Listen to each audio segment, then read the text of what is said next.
आज हम लोग एक इम्पॉर्टेंट टॉपिक पर बात करने वाले हैं। आज का जो हमारा क्लास है वो बीएससी सेकंड ईयर वाले बच्चे लोग के लिए है, ठीक है। तो आज हम लोग केमिस्ट्री के एक्सपेरिमेंट के ऊपर बात करने वाले हैं कि कौन कौन से जो एक्सपेरिमेंट है वो एग्जाम में आते हैं। तो वीडियो के लास्ट तक बने रहिएगा। छोटा सा वीडियो है, आपको अच्छा से नॉलेज मिलेगा। बहुत बच्चे को पता ही नहीं रहता है कि कौन से ऑब्जेक्ट कितना नंबर का आता है, तो इसके माध्यम से आपको नॉलेज भी हो जाएगा कि हम कौन कौन से ऑब्जेक्ट को लिख सकते हैं, इनके अथवा में और क्या क्या आ सकते हैं। तो वीडियो के लास्ट तक बने रहिएगा, ठीक है। चलिए बात करते हैं हम लोग बीएससी सेकंड ईयर के केमिस्ट्री के ऊपर। देखिए, हर क्लास की भांति BSc second year chemistry practical जो एग्जाम होते हैं, एक्सपेरिमेंट होते हैं, उनके ऊपर हम लोग बात करने वाले। वेरी वेरी आईएमपी आपके लिए 50 नंबर का आते हैं, ठीक है। तो हमको 3 ऑब्जेक्ट लिखना रहेगा और आपको पता रहेगा कितना कितना आपको लिखना है, ठीक है। देखिए, ये इनऑर्गेनिक का हमारा पहला ऑब्जेक्ट है। Determine of the concentration of the given sodium hydroxide solution, जो कि एक बेस है, by the titration against standard solution of the oxalic acid. पहले तो ये समझिए कि हम लोग एसिड और बेस का हम लोग यहाँ टाइट्रेशन कराएंगे। जैसे यहाँ पर जो ऑक्जेलिक एसिड है वो हमारा एसिड है और वो भी स्टैंडर्ड है। स्टैंडर्ड सॉल्यूशन क्या होती है? मानक विलयन कहते हैं उनको हिंदी में, ठीक है। उनको कहते हैं जिनका निश्चित पीएच मान होता है, ठीक है, जिनके कॉन्सेंट्रेशन में चेंज नहीं होता है, ठीक है, उनको हम लोग क्या कहते हैं? स्टैंडर्ड सॉल्यूशन कहते हैं।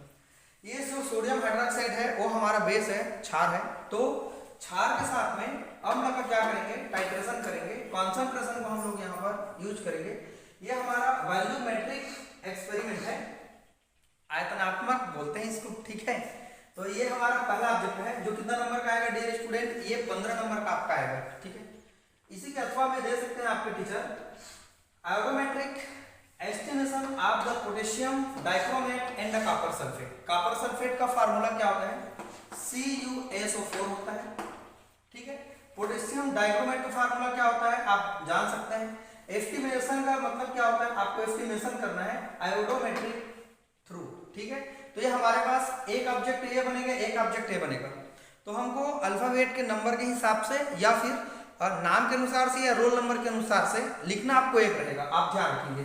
या इनको आप लिखिएगा एग्जाम में, या इनको लिखिएगा, आपके टीचर के ऊपर डिपेंड करती है कि वो कौन से क्वेश्चन देने वाले हैं आपको, ठीक है। ये बात आपको समझ में आ गई होगी। तो यहाँ पर 2 ऑब्जेक्ट में से टाइट्रेशन पक्का एग्जाम में आते हैं और इनके साथ हम लोग और कुछ जो टाइट्रेशन उनको हम लोग चेंज भी कर देते हैं, ठीक है। जिनमें n/10 n/20 नॉर्मेलिटी का हम लोग टाइट्रेशन देते हैं, जिनमें सोडियम हाइड्रोक्साइड के साथ में और कुछ दूसरा भी दे सकते हैं। और यहाँ पर सोडियम हाइड्रोक्साइड की जगह में हम लोग KMnO4 भी दे सकते हैं, राइट ना। तो इस तरह से ये हमारा पहला ऑब्जेक्ट 15 नंबर का आएगा। इनको बढ़िया आप रेडी कर लीजिएगा, ठीक है। तो एक ऑब्जेक्ट आपको लिखना है, ये हमारा इनऑर्गेनिक का है। दूसरा है ऑब्जेक्ट नंबर दूसरा जो कि ऑर्गेनिक केमिस्ट्री का है। ऑर्गेनिक केमिस्ट्री में हम लोग पढ़ते क्या है? Identification of the organic chemistry, जिसके अंतर्गत aldehyde, carbohydrate, phenol, ketone, ester, alcohol, amine, amide, functional group हमको आइडेंटिफाई करना होता है कि कौन कौन से फंक्शनल ग्रुप होते हैं। फंक्शनल ग्रुप क्या होते हैं? जो किसी कार्बनिक कंपाउंड के गुणों को डिटरमाइन करते हैं उनको फंक्शनल ग्रुप कहते हैं। उनके प्रॉपर्टीज के बारे में पूरा आप स्टडी करेंगे, ठीक है। तो यहाँ आप तो फार्मूला जानते ही होंगे, इनका फार्मूला क्या होता है ना। इनका फार्मूला क्या होता है जानते हैं? ROH होता है। इनका फार्मूला क्या होता है? कीटोन का RCOR होता है, एस्टर का RCOR होता है, अल्कोहल का आप जानते हैं। इस तरीके से ये सारे के सारे फंक्शनल ग्रुप 1 2 3 4 5 6 7 8 आप निकाल सकते हैं। तो 7 8 को बढ़िया तैयारी कर लीजिएगा। प्रोसीजर सेम है, देखिएगा उसमें सोडियम निष्कर्ष बनाने की जरूरत होती है, ठीक है। तो आप इनको बढ़िया पढ़ लीजिएगा। एक वीडियो को मेरा बढ़िया देखिएगा, है ना। इसके बाद ऑटोमेटिक आपको समझ में आ जाएगा। बहुत सारा मैंने वीडियो में डाउनलोड भी कर दिया है आप सबके लिए कि फंक्शनल ग्रुप कैसे हम लोग निकालते हैं, कैसे चेक करते हैं। तो ये हमारा कितना नंबर का आता है? 15 नंबर का यहाँ पर आते हैं, राइट। तो 30 नंबर का हो गया। तीसरा ऑब्जेक्ट है फिजिकल केमिस्ट्री का। To determine the enthalpy change for the interaction between acetone and the chloroform. Acetone और जो क्लोरोफॉर्म की जो इंटरेक्शन हो रही है दोनों के बीच में, तो उनमें एंथैल्पी जो चेंज हो रही है, एंथैल्पी जो चेंज हो रही है उनको डिटरमाइन करना है। ये फिजिकल केमिस्ट्री का पहला क्वेश्चन है। अगर अच्छा करके देना चाहेगा, ये थर्मोमेट्री है, थर्मोमेट्री के अंतर्गत आएंगे। To determine heat of neutralization of the strong acid with the base. तो यहाँ पर जो दोनों रहेंगे एसिड और बेस दोनों के दोनों स्ट्रांग रहेंगे, राइट ना। तो यहाँ पर डिटरमाइन करेंगे उनका न्यूट्रलाइजेशन कैसे होता है, उदासीनीकरण कहते हैं हिंदी में, है ना। तो उनको यहाँ पर आपको समझाना है। इसी पर एक क्वेश्चन और बन सकता है, यहाँ पर जो स्ट्रॉन्ग दिया ना, to determine heat of the neutralization आप यहाँ पर लिख लेंगे वीक। एक और हम बना सकते हैं weak acid and with base, with base. तो यहाँ पर क्या हो जाएंगे डियर स्टूडेंट, ये दोनों स्ट्रॉन्ग रहेंगे, राइट ना। और ये दोनों जब वीक हो जाएंगे तो उनके लिए भी आप डिटरमाइन कर सकते हैं, उनके न्यूट्रलाइजेशन जो हीट हो रही है उनको आप ज्ञात कर सकते हैं। थर्ड हमारा एक चांस और हो सकते हैं कि हम लोग एक को क्या करेंगे, स्ट्रॉन्ग एसिड ले लेंगे, और तीसरा बना सकते हैं strong acid with weak base, weak base. तो इस तरीके से यहाँ पर हम लोग 3 प्रश्न तो यहीं पर हमारे पास बन गए, ठीक है। एक तो स्ट्रॉन्ग ले लेंगे दोनों को, एसिड और बेस को, दोनों को या फिर वीक ले लेंगे, या दोनों को, एक को स्ट्रॉन्ग लेंगे एसिड को, और एक को हम लोग बेस को क्या लेंगे, वीक लेंगे। एक और वही बना सकते हैं, राइट ना। इनको वीक ले लीजिए, वीक एसिड को ले लीजिए, ठीक है, और हमारे पास जो एसिड है वो वीक हो जाएंगे, लेकिन जो हमारे पास स्ट्रॉन्ग हो जाएंगे, कौन हो जाएंगे, हमारे पास बेस, है ना। मैंने एक वीडियो में डाला हुआ है कि स्ट्रॉन्ग किसको कहते हैं और वीक किसको कहते हैं। जो आसानी से H+ आयन में चेंज हो जाते हैं, है ना, टूट जाते हैं, उनको स्ट्रॉन्ग कहेंगे, जो नहीं टूटेंगे उनको वीक कहेंगे, राइट। जैसे कि एक एग्जांपल है मेरे पास, मान लीजिए कि ये सोडियम हाइड्रोक्साइड है, ठीक है। तो यहाँ पर ये प्लस चार्ज बनाते हैं, ये माइनस चार्ज बनाते हैं, ये हमारे स्ट्रॉन्ग एसिड होगा, बेस होगा, राइट ना। और जैसे कि यहाँ पर मेरे पास है NH4OH, तो यहाँ पर जो बनते हुए नजर आ रहे हैं अमोनियम हाइड्रोक्साइड, ये हमारा क्या बेस होगा, वीक बेस होगा, राइट ना।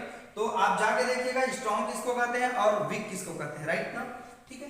जैसे यहाँ पर एक हमने यूज किया है, जैसे यहाँ पर फार्मिक एसिड है और यहाँ पर मैंने ले लिया ये एसिटिक एसिड है, तो ये हमारा स्ट्रॉन्ग एसिड है और ये हमारा वीक एसिड है, क्योंकि H+ आयन आसानी से यहाँ निकल जाते हैं तो स्ट्रॉन्ग एसिड है, और ये H+ आयन आसानी से नहीं निकलते हैं तो ये कौन से एसिड होते हैं, वीक एसिड होते हैं। तो इस तरीके से आप देख सकते हैं। तो जनरली आप कम से कम एक को बढ़िया आप कर लीजिएगा, इतना में आपका कवर हो जाएगा। तो दोनों में से कोई एक आपको दिया जाएगा, या इसको दिया जाएगा या इसको दिया जाएगा, ये आपका 10 नंबर का आता है। तो 30 नंबर इधर हो गए, 10 नंबर यहाँ, टोटल मिला के कितना नंबर हो गया, 40 नंबर, ठीक है। अब देखिए वाइवा आपका 5 नंबर है, और रिकॉर्ड जो आप काफी बनाए हैं, है ना, जो आपका सेशनल है उसमें आपका 5 नंबर है। इस तरीके से यहाँ पर टोटल मिला के यहाँ 10 नंबर का ये हो गया, 10 नंबर का ये हो गया 20, और यहाँ 30 नंबर का दोनों मिला के हो गया। तो टोटल मिला के डियर स्टूडेंट यहाँ पर ये 50 नंबर का बन जाता है, जो कि बहुत ज़्यादा इंपॉर्टेंट था। बहुत बच्चे को आइडिया ही नहीं रहता है कि हमको लिखना क्या है, कैसे करना है, कितना ऑब्जेक्ट लिखना है ना। तो आपको एक आइडिया हो गया कि किस किस तरह से ये क्वेश्चन आते हैं हमारे पास में। तो यहाँ पर पहला ऑब्जेक्ट का 2-2 ऑप्शन रहेगा सब में, है ना। यहाँ तो बहुत सारे ऑप्शन है। अब रही बात, यहाँ 8 को आपको एग्जाम में नहीं दिया जाएगा, है ना, इसमें से 2 आपको बनाना रहेगा, ठीक है। तो यहाँ पर इतना को आप बनाएंगे तो ये आपका 15 नंबर का रहेगा, ठीक है।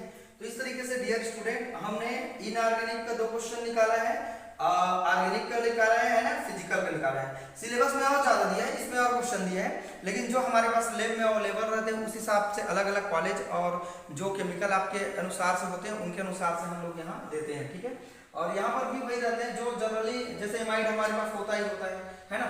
और जैसे कि ये कीटोन भी होता है, फिनाल भी होता है हमारे पास, एल्डिहाइड कीटोन होता है। तो ऐसा करके आपको फंक्शनल ग्रुप निकालना रहता है। यहाँ पर जो एंथैल्पी निकालने के लिए बोल रहे हैं तो 2 में से कोई एक आपको बनाने के लिए दिया जाएगा, ठीक है। तो आई होप आप सभी को बढ़िया समझ में आया होगा। एक बार आप स्क्रीनशॉट ले लीजिए। डियर स्टूडेंट, आप सभी को बहुत अच्छे लगे होंगे कि ये बीएससी सेकंड ईयर का केमिस्ट्री है। प्रैक्टिकल वाइवा के लिए कैसे तैयारी अगर करना है, क्या चीज़ हमको पढ़ना है, अगर आपको चाहिए तो एक कमेंट आप जरूर करिएगा कि सर इस टाइप के वीडियो और बना दिया जाए जिसमें हम लोग का तैयारी और अच्छे से हो जाए, ठीक है। स्टूडेंट, हम लोग आज बीएससी सेकंड ईयर के बहुत ही अच्छे इंपॉर्टेंट टॉपिक पर बात किए। सभी बच्चे बार बार कॉल करके पूछते हैं कि सर ये बताइए हम लोग कैसे इनका तैयारी करें, क्या पढ़ें, कैसे पढ़ें, कितना ऑब्जेक्ट आते हैं, कितना नंबर का आते हैं, ये भी आपके लिए सवाल है। तो ऐसे चीज़ें मैंने आपके लिए डाल दिया। आई होप आप सभी को बहुत अच्छे लगे होंगे, है ना। अगर अच्छे लगे तो एक लाइक जरूर करिएगा। वीडियो को आज करने के लिए थैंक यू।